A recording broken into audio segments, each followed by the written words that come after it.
with the gun level of gun violence in the community, a lot of police, and this is not specific to South Carolina, across the country, gun violence is on the rise.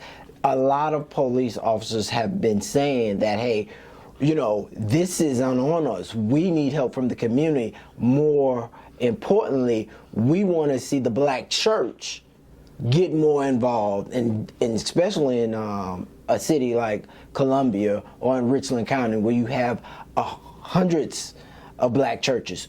In your opinion, should the church play a greater role in curbing this gun violence, or what role, or should you even have a role in this? Right. I know people have varying opinions, so let me speak specifically from my own perspective and opinion. One would probably imagine that as a political leader, that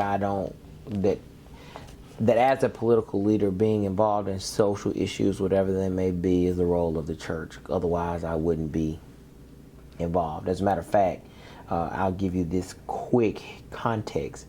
You know, when I decided to run for office, you know, the first conversation, of course, was with my wife and family, and we prayed and fasted. The next conversation was with my leadership, giving them an opportunity to weigh in, and we prayed and fast. The next conversation was with my church as a whole, and gave them an opportunity to pray and fast before I even decided to get in the race. And so I say that because it did not come by lightly, the decision. As a matter of fact, many had threw their name into the hat as early as August when the announcement was made that the seat would be vacated.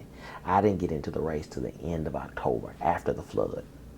And so that reason for that large gap and delay, because I actually was considering it the day after the announcement was made via conversations, but the determination wasn't until then, because principally our mission statement is bridging the gap between Christ and the community. How better can we bridge the gap than to lead it, the community?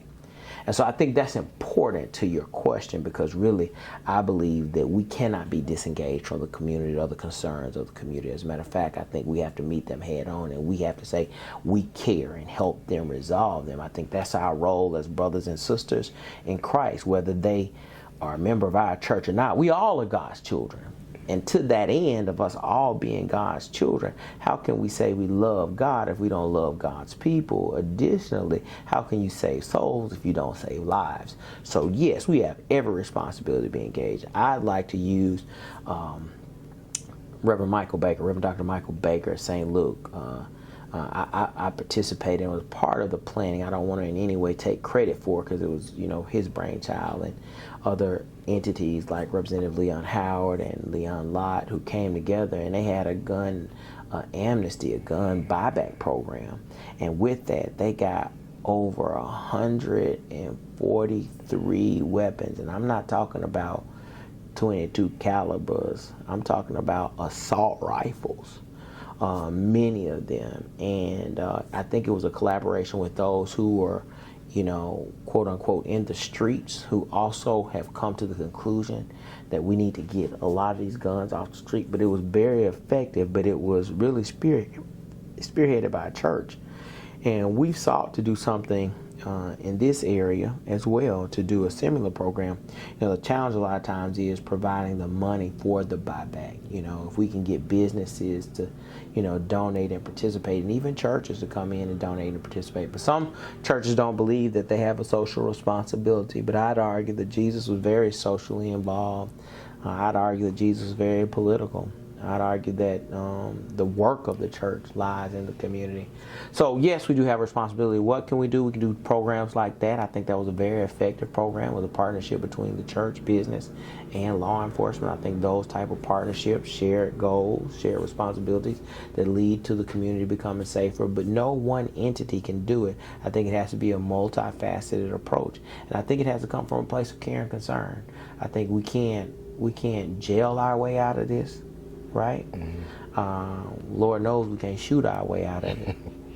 I think we have to really see what is the issue that oftentimes is driving the crime or the violence. And I go back to what I stated at the beginning of this interview.